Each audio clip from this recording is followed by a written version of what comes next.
தமிழர் ஆட்சி பார்த்துருக்க எல்லாருக்குமே வணக்கம். பாபநாசம் தொகுதி வேட்பாளர் அன்புத்தங்கை அனீஸ் ஃபாத்திமா மீது கர்ப்பிணி பெண் என்றும் பாராமல் கொடுந்தாக்குதல் நடத்திய திமுக முரடர்கள் மீது கொலை முயற்சி வழக்கு பதிவு செய்து உடனடியாக கைது செய்ய வேண்டும் அப்படின்னு சொல்லிட்டு சீமானவர்கள் சொல்லியிருக்காங்க அப்படின்றது ஒன்று இருக்கு. தஞ்சாவூர் மாவட்டம் பாபநாசம் சட்டமன்ற தொகுதியில் நாம் தமிழர் கட்சியின் சார்பாக போட்டியிட்ட அன்புத்தங்கை அனீஸ் ஃபாத்திமா அவர்கள் வயிற்றில் குழந்தை சுமக்கும் கர்ப்பிணி பெண்ணாக இருந்த போதிலும் தம்முடைய வழிகள் யாவையும் தங்கிக் கொண்டு களத்தில் பாயும் புலியாக மிக தீவிரமாக பரப்புரை பணிகளில் ஈடுபட்டு வந்தார். தேர்தல் களத்தில் சிறிதும் சோர்வின்றி அவர் காட்டிய வேகமும் கடுமையான உழைப்பும் கண்டு பாபநாசம் தொகுதி மக்கள் செல்லும் இடமெங்கும் பேராதரவை தந்தனர். பெருகும் மக்கள் ஆதரவை கண்டு அச்சம் கொண்ட திமுக சேர்ந்த முரடர்கள் தேர்தல் நாளான நேற்று பாபநாசம் தொகுதி வேட்பாளர் என்ற அடிப்படையில் அம்மாப்பேட்டை ஒன்றியத்திற்கு உட்பட்ட வாக்குச்சாவடிகளை பார்வையிட சென்ற தங்கை அனீஸ் ஃபாத்திமா அவர்கள் மீது கர்ப்பிணி பெண் என்றும் பாராமல் கடுமையாக தாக்குதல் தொடுத்திருப்பது வன்மையான கண்டனத்துக்குரியது. திமுக முரடர்கள் தாக்கப்பட்ட மருத்துவமனையில் இருந்து தங்கையின் நிலையை கண்டு மனம் மிகவும் வேதனை அடைந்தது.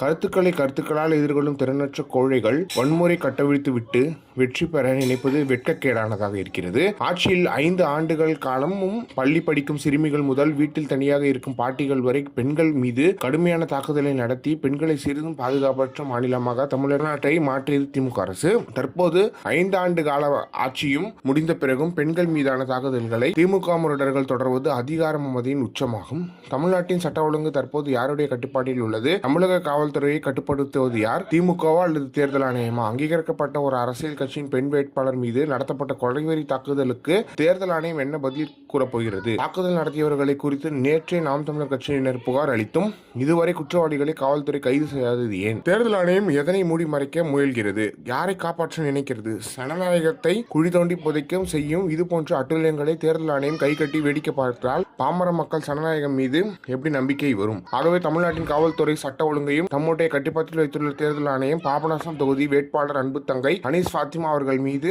கொடுந்தாக்குதல் நடத்திய திமுக முரடர்கள் மீது கொலை முயற்சியும் வழக்கு பதிவு செய்து இன்று மாலைக்குள் கைது செய்ய வேண்டும்.